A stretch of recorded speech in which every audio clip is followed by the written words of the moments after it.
سے ڈاکٹر بنے تھے جی. ہم نے جب ان کی زیارت کی کراچی میں 100 کے قریب ان کی ایج تھی.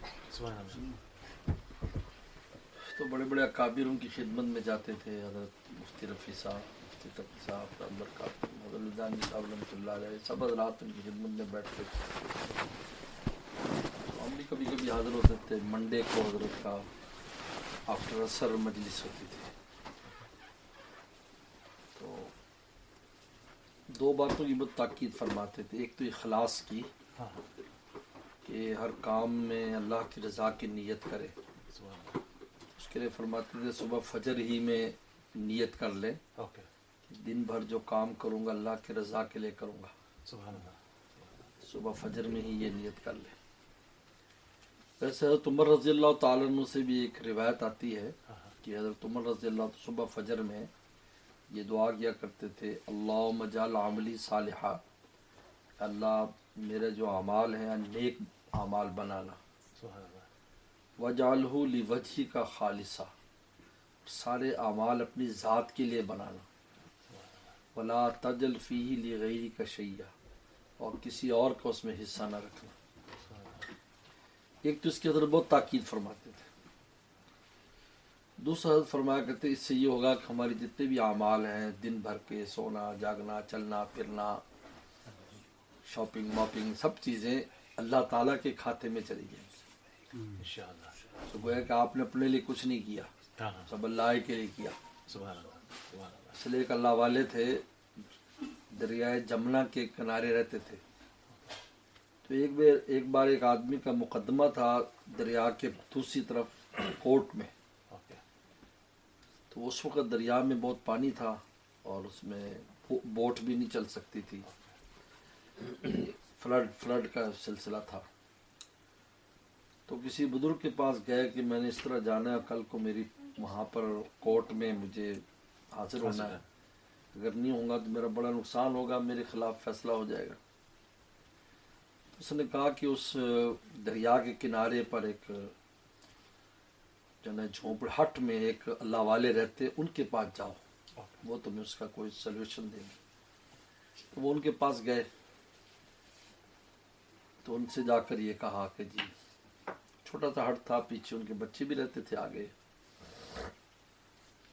تو انہوں نے کہا کہ دریا پر جاؤ اور ان کو کہو کہ وہ شخص جو کبھی کھاتا پیتا نہیں ہے، کبھی سوتا نہیں ہے، کبھی اپنی بیوی کے پاس نہیں گیا، وہ تم سے کہتا ہے کہ تم پانی سے کہو کہ تم نیچے چلے جاؤ تاکہ میں کراس کر سکوں.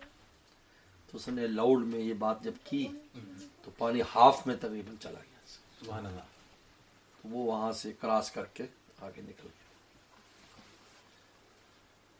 اچھا، ان کی جو گھر والے تھے، گھر میں جو بیوی تھی، اس نے یہ ورڈ سن لیے کہ باہر اس طرح کہہ رہے ہیں، تو بہت ناراض ہوئی، کیونکہ بیویاں تو نہیں مانتی چاہے ولی اللہ کی بیوی ہو. بہت غصے ہوئی، کہا کہ اتنا کھاتے ہو، پیتے ہو، سوتے ہو، یہ بچے جب آگے پڑھتے ہیں وہ آدمی کیا کہے گا، یہ آرامی ہے سارے. تو اس شخص نے کہا کہ میں نے کبھی بھی کھانا پینا سونا یا تیرے پاس اپنی ذات کے لیے نہیں گیا، میں اللہ کی رضا کے لیے گیا. لوگ اور اپنے لیے جاتے ہیں، اس لیے دریا نے جو میری بات سنی اس لیے کہ میرا کوئی بھی عمل ایسا نہیں ہے جو غیر اللہ کے لیے ہو، اپنی ذات کے لیے ہو، نفس کے لیے ہو. اسی وجہ سے وہ پانی، اللہ نے کرامت ظاہر کی کہ پانی ہاف پر چلا گیا اور وہ بعد میں چلا گیا. تو اخلاص کی بہت زیادہ اہمیت ہے. یہ ہمارے والد صاحب رحمۃ اللہ علیہ، آپ کو ہسٹری تو پتہ ہے کہ ہمارے والد صاحب چائنا سے، ہمارے والد صاحب شنجانگ سے والد صاحب آئے تھے چائنا سے 1934 میں دیوبند میں. 42 میں وہاں سے حضرت مدنی سے بخاری پڑھی. 44 میں بہاول نگر آئے. حضرت سید بدر عالم میٹھی رحمۃ اللہ علیہ ان کو بہاول نگر لے گئے تھے. اسے بہاولپور ریاست تھی، اسٹیٹ، اور بہت اسلامی ریاست تھی، اس لیے علماء کو بلاتے تھے. وہ بڑے بڑے علماء، مولانا خلیل احمد صاحب سہارنپوری بھی وہاں رہے بہاولپور میں جی. اور سید انور شاہ کشمیری رحم اللہ بھی وہاں گئے تھے. قادیانی خلاف مقدمہ جو پہلا لڑا گیا وہاں کی عدالت میں پبلش بھی کیا جی. تو اس لیے وہ حضرت بھی بدر عالم بیٹھے بھاون نگر ان کو دعوت دی تھی انہوں نے.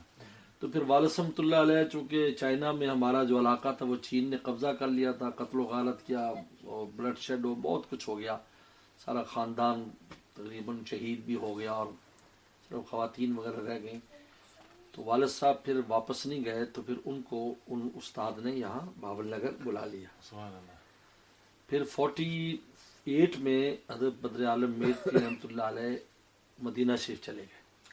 تو والد صاحب کو کہا کہ آپ نے ادھر رہنا ہے اور آپ کا جنازہ نکلنا چاہیے ادھر سے مدرسے سے, آپ نے اس سے پہلے ادھر سے جانا نہیں ہے. اب وہ زبان بھی نہیں ہے ہمارے وہاں کا, کلائمیٹ بھی ہمارے موافق نہیں ہے.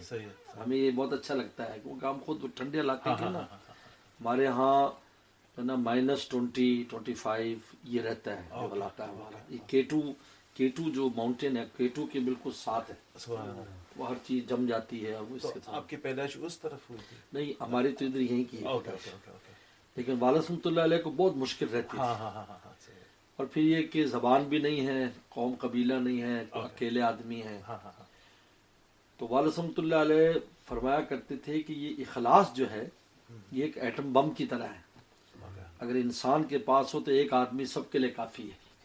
تو 50 ایئرز انہوں نے صرف اللہ کی رضا اور اللہ کے سہارے پر وہاں گزارے, 50 ایئرز.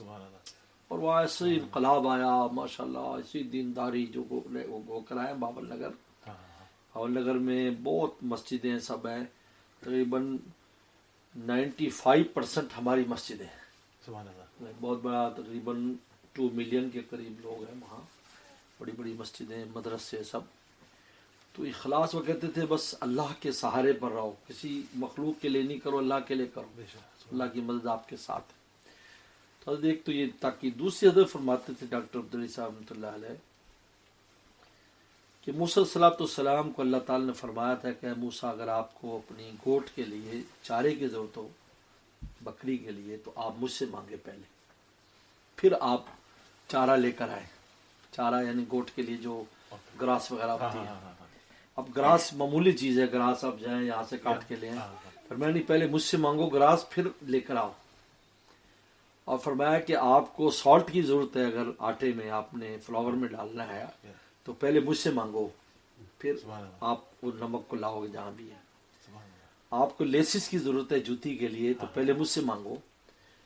تو فرماتے تھے کہ اتنی معمولی چیز ہے جو کوئی ویلیو بھی اس کی نہیں ہے, لیکن اس کے لیے فرما رہے ہیں کہ پہلے مجھ سے مانگو.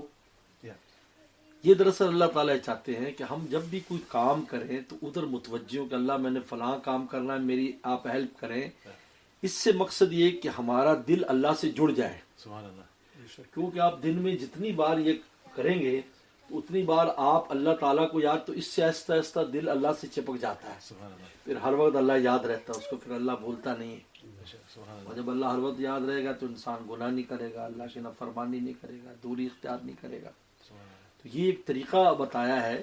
تو اس کی بڑی تاکید فرمایا کہ کوئی کام ہو تو بس تھوڑی سی دیر سوچو, بس پھر اس کام کو آپ کرو. اپنی اس پر نہ کرو کہ بھئی ابھی اب میرے پاؤنڈ ہے, ابھی گروسری کرنا, پاؤنڈ ہے, چلو پھر اللہ بھی میں نے گروسری کرنے جانا ہے, پلیز ہیلپ می, یہ لفظ ہی کہنا نا. اس سے اوپر کنیکشن ہو جائے گا اور اللہ کی مدد آپ کے شامل حال ہو جائے گی, اور پھر آپ جب جو کام کریں گے اس میں خیر و برکت ہوگی. اسی وجہ سے بسم اللہ الرحمن الرحیم حضرت مفتی ولی حسن ٹونکی رحمۃ اللہ علیہ ہمارے استاد ہیں, بنوری ٹاؤن میں پڑھا ہے. تو مفتی اعظم پاکستان تھے, شیخ الحدیث تھے, وہاں ہم نے بخاری شریف پڑھی, ان سے ترمذی شریف. تو بسم اللہ الرحمن الرحیم ہر کتاب کے شروع میں لکھا ہوتا ہے, تو اس پر علماء بحث کرتے ہیں. تو فرمایا کرتے تھے یہ بسم اللہ جو ہے یہ مومن کا ایک خاص ٹائٹل ہے کہ مومن یہ اناؤنس کرتا ہے جب کوئی کام کرتا ہے کہ I can't do my self, میں خود کچھ نہیں کر سکتا, مجھے اللہ کی مدد چاہیے, اس لیے بسم اللہ الرحمن الرحیم پڑھتا ہے. تو اللہ کا سہارا, نام کا سہارا لے کر پھر کام کرتا ہے, تو اس کو پہلے اناؤنسمنٹ کرتا ہے, پھر اس کام کو کرتا ہے.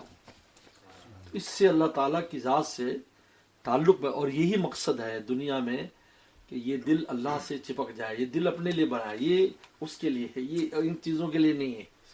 یہ اللہ, اس لیے اللہ نے کلمہ ادھر رکھا, قرآن ادھر رکھا, ایمان, سب چیزیں, یہ دل میرے لیے ہے. یہ دل کی جو کشتی ہے نا, اس لیے میرے شیخ فرماتے تھے کہ دل کی کرسی خالی رکھو مولا کے لیے. سبحان اللہ. یہ اس کی جو کرسی حضرت شاہ کی مختر صاحب اللہ فرماتے تھے دل کی کرسی اللہ کے لیے خالی رہے. کسی وقت بھی ان کے انوارات تجلیات تشریف لے آئیں سبحان اللہ. اس کا انتظار کرو, اس کو خالی رکھو. یہاں پر مردے نہیں ڈالو, ڈیڈ باڈیز یعنی مردہ چیزیں نہ ہوں. دنیا کی چیزیں مردہ ہیں.